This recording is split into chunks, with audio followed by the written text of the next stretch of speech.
안녕하세요. 미오름 소원장입니다. 오늘은 눈매 수술에 대한 영상을 촬영해 보고자 합니다. 이 눈매 수술에 대한 이야기가 유튜브나 인터넷상에 그 정의가 무엇인지, 목적이 무엇인지가 다양한 해석이 내려져 있는데요. 여기에 대해서 좀 객관적인 해석을 내려보고자 합니다.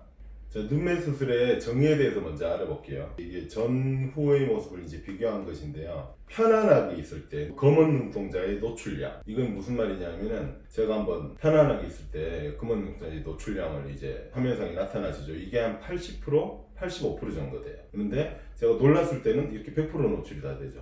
그리고 졸리거나 할 때는 이렇게 검은 눈동자가 이렇게 덮이게 되는 현상인데, 이게 수술 후로 검은 눈동자의 노출량이 커지는 것을 눈매 수술이라고 그러는 거예요. 이 방법론에 있어가지고 근육 수술을 할 거냐, 위쪽에 이제 두꺼운 걸 없앨 거냐, 이런 여러 가지 방법론이 있는데, 어쨌든 수술 전에 지금 원을 그리면 요렇게 원이 눈동자가 이만큼 있겠죠, 그죠? 그러면 이게 100% 기준으로 해가지고 이게 한 70% 정도 열려 있는 거고요, 검은 눈동자가. 눈매 수술을 하고 난 후에는 80%, 85% 정도 이제 검은 눈동자가 편안한 상태에서 열려 있죠. 이것이 눈매 수술의 정의예요. 눈매가 예뻐지는 수술이다라고 많이 물어들 보시거든요. 근데 그게 아니고, 정확하게 눈매가 예쁘든 안 예쁘든 그거는 주관적인 판단이겠죠, 그죠?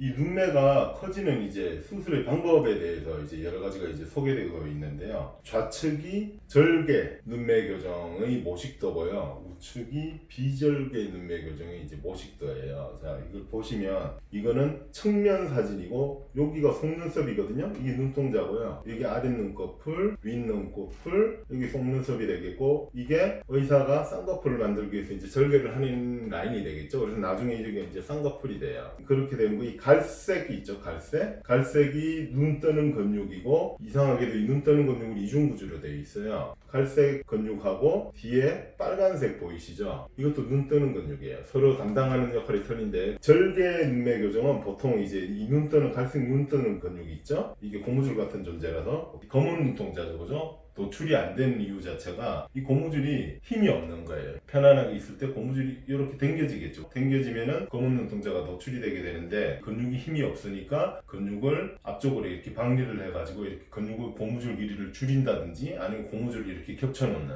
이런 방법을 통해서 검은 눈동자가 노출이 되는 힘이 증가되게 하는, 이게 이제 절개 눈매 교정이 되겠고, 비절개 눈매 교정은 이제 우측에 이제 나와 있는 모식도대라는 것인데, 이게 이제 쌍꺼풀 만드는 방법이에요. 실이 이렇게 들어가가지고 이 건판이라는 건데요. 건판을 물고 주로 뒤쪽에 있는 빨간 근육 있죠? 밀러건이란 거예요. 이 밀러건을 이렇게 감아가지고 오는 수술이 비절개 눈매 교정이에요. 예를 들면 내가 이 근육을 줄일 수도 있고, 위에 있는 지방이나 나머지 결체 조직들을 줄여줘가지고 하는 일을 줄여가지고 들어올릴 수도 있어요. 결국은 눈 뜨는 근육이 편안하게 이제 힘이 증가되게 되면은 그것이 이제 눈매 교정이 되는 것이죠. 사람마다 정의가 틀려요. 왜냐하면은 병적으로 이제 우리가 눈을 못 뜨는 사람 있죠? 굉장히 졸리시는 형태의 눈이 있잖아요. 그런 거를 안검하수라고 그러거든요. 이걸 안검하수 수술이라 그러기도 해요. 왜냐면 눈매 교정 수술 중에 안검하수가 응용되어 있는 거죠, 사실.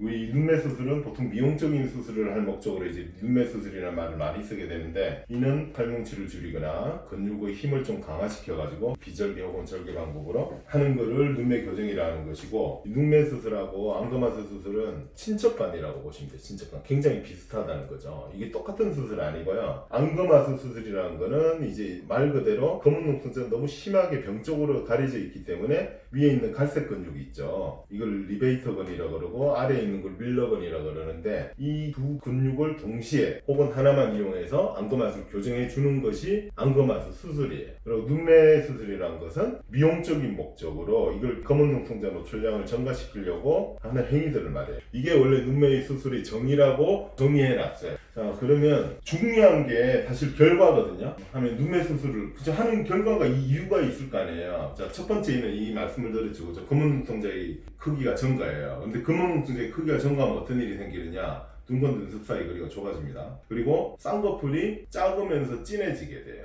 이 세 가지가 동시에 일어난다는 거죠. 한번 봐볼게요. 제가 예를 세 가지를 들어볼게요. 눈과 눈썹 사이 거리가 먼 형태에서는 눈과 눈 사이 거리 좁아져 있죠, 그죠? 그 다음에 검은 눈동자의 노출량이 증가됐죠. 그 다음에 쌍꺼풀은 어떻게 된다 그랬죠? 작아지면서 이게 쌍꺼풀 크게 만들어도 눈 뜨는 양이 증가하면서 작아지면서 쌍꺼풀이 진해지게 돼요. 야, 이게 무슨 말을 의미하는가 하면 자연 쌍꺼풀은 오직 한 가지 형태밖에 없어요. 여러분들이 자꾸 관찰을 해보세요. 원래 쌍꺼풀을 갖고 있는 사람은 눈을 감으면 가느다란 선만 보여요. 근데 눈을 뜨게 되면 점점 쌍꺼풀이 진해지는 형태고요. 수술을 받은 형태의 쌍꺼풀은 두 가지 형태가 돼 있어요. 앞에서 설명드린 자연 쌍수하고 똑같은 형태를 지닌 사람이 있고, 눈을 감으면 선명한 흉터가 있는 사람이 있죠. 그건 무슨 말이냐면은 눈을 감으나 뜨나 쌍꺼풀이 있다는 거예요. 그 형태를 피하려면 결국은 수술 후에 눈 뜨는 힘이 커져야지 자연 쌍수처럼 모양이 잡힌다는 거죠. 그죠? 눈이 흐리멍텅한 상태에서 쌍수가 생기려면 눈을 감아도 쌍꺼풀이 있어야 돼요. 그것이 바로 흉터인 것입니다.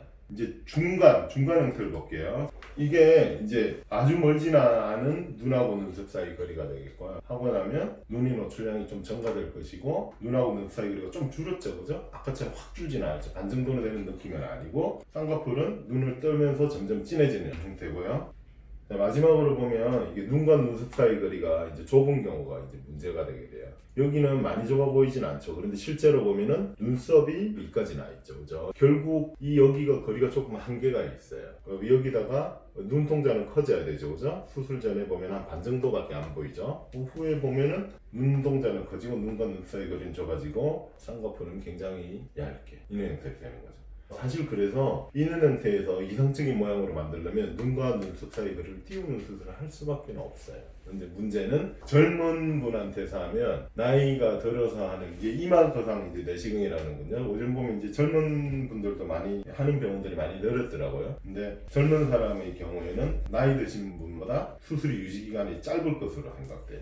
그 이유는 나중에 또 설명을 한번 드릴게요. 그래서 좋은 수술 방법이긴 한데 여기서 이렇게 거리를 늘려주면 이상적인 거리로 맞게 돼요. 유지기간이 약간 짧다는 게 문제죠. 그래서 방법은 그거밖에 없어요. 눈과 눈썹 사이 거리를 이제 멀게 해줘야지 해결이 되겠죠. 눈동자가 많이 보여야 예쁜가요? 눈동자가 많이 보여야 이쁘다 라는 거는 꼭 바른 설명은 아니에요. 이게 무슨 말이냐면은 검은 눈동자거든요. 정확하게 말하면 노출량을 의미하는 것인데, 제가 눈동자를 지금 흐릿하게 한번 해볼게요. 흐릿하게 하면은 검은 눈동자의 노출량이 줄어들게 되고 쌍꺼풀이 되게 희미해져요, 그죠? 편안하게 눈을 뜨면 뜰수록 검은 눈동자의 노출량이 많아지고 쌍꺼풀이 진해지게 되죠. 그런데 자, 여기서 한 가지 이제 문제점이 생기는 거죠. 눈동자의 노출량이 많으면 많을수록 총명하게 보인다. 나쁜 말로 하면은 사납게 보인다는 거죠, 그죠? 눈동자의 노출량이 적으면, 좋은 말로는 이제 순박하게 보인다, 순하게 보인다는 것이고, 나쁜 말로 하면은 멍해 보인다고 이야기할 수 있어요. 그게 왜 생기느냐면은 우리 불빛들이 밑에서 불빛이 비치는 경우는 거의 없고 위에 햇볕이나 등이 다 위에 달려 있죠. 그러면 어떤 현상이 생기냐면은 눈동자의 상방 부위에 이 빛 반사라는 게 생기게 돼요.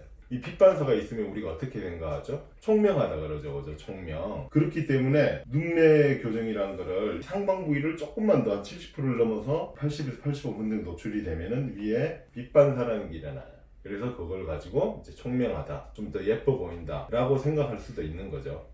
비절개 눈매 교정이 효과가 많이 없다는데 그게 사실인가요? 거기에 대해서 환자분도 한번 물어보신 적이 있어요. 그래서 비절개 눈매 교정이 약간 사기 아니냐, 이런 식으로 이야기를 이제 해서 제가 자세히 설명을 드렸었어요.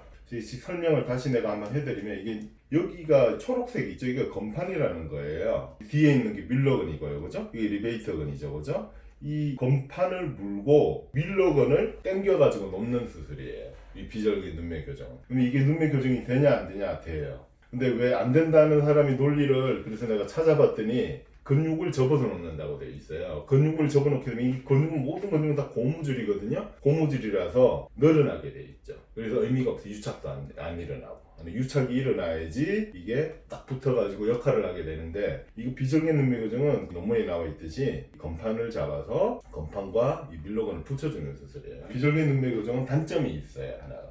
첫 번째가 이 비절개 눈매 교정이 다 좋은데 교정량이 작아요. 예를 들어서 절개를 해서 절개는 잘라주는 수술이거든요. 들어가서 눈 뜨는 근육을 2mm 잘라서 쳤더니 눈 뜨는 양이 커졌으면 비절개 눈매 교정은 8mm를 이렇게 접어야지 올라가게 돼 있어요. 그런데 이게 왜 언제 의미가 있느냐? 아까 말씀드렸듯이 교정이 쉽게 되는 사람, 비절개 눈매 교정을 조금 해줘도 눈이 커질 수 있는 그런 환경.